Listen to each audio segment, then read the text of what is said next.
The House Judiciary Committee is responsible for helping to ensure the rule of law.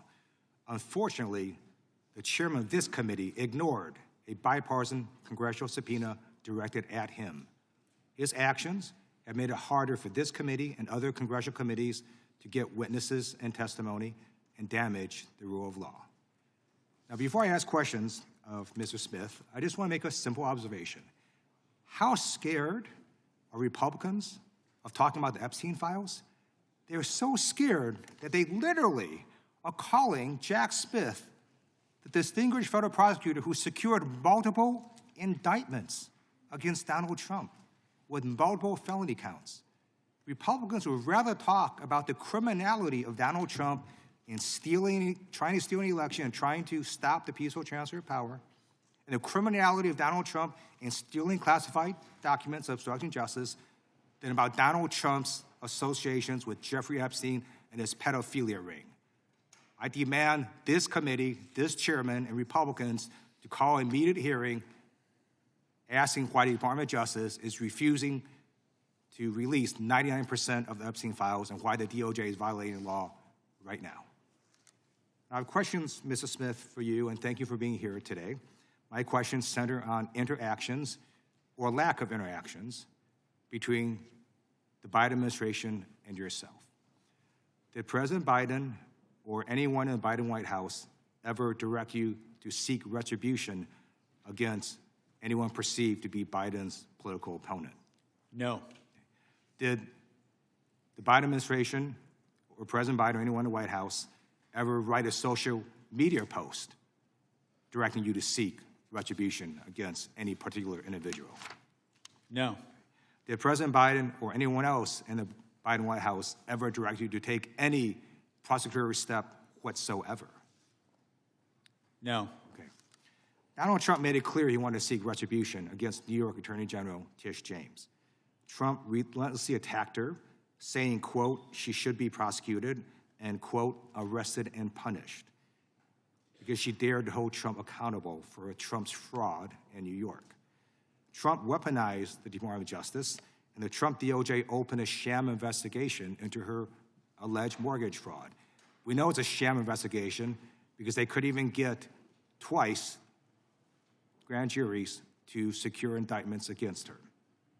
When interim U.S. Attorney Eric Siebert, who Donald Trump himself appointed, spent 5 months investigating Tish James, he concluded there was not enough evidence to go forward. And what did Trump do? He fired his own U.S. attorney.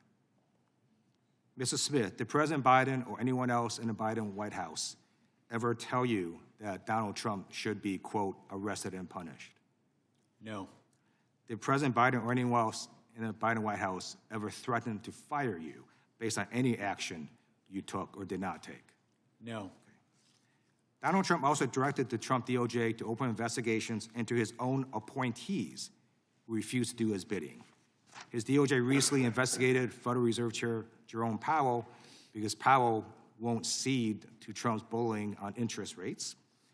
Did President Biden or anyone else in the Biden White House ever direct you to go after any Biden appointee?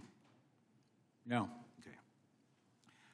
I just want to say a little bit about what the Republicans have brought up about these phone toll records. Do you believe the Speaker of the House is above the law? No, I don't believe anybody should be above the law. Right. And U.S. senators are not above the law, correct? No. Yeah. And members of Congress are not above the law, right? No. Yeah, that's right, because we're not. And what Republicans are trying to argue is somehow, if you're doing an investigation, you can't do stuff to senators or members of Congress. Get out of here. We're just under a law like everybody else.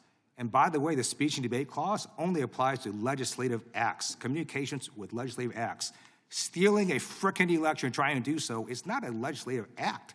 It is a crime. So I don't know what the heck they're talking about. And this is so stupid. I'm a former prosecutor. You never in an investigation go and try to get someone's toll records or phone records and then tell them, hey, dude, we're about to get your phone records. Of course you wouldn't tell them. What the Republicans are saying today is just idiotic. I am so pleased you're here on national TV telling the American people that Trump was indicted. He was indicted lawfully, and multiple grand juries secured those indictments. Thank you for your service, and history will look upon you well. I yield back. Wait just a second. We have one more thing to share. We want to say a heartfelt thank you for watching and supporting PBS News. Without you, we simply wouldn't be able to provide the news and the information that you trust. So thank you from everybody here at PBS News. Support journalism you trust. Support PBS News. Donate now, or even better, start a monthly contribution today.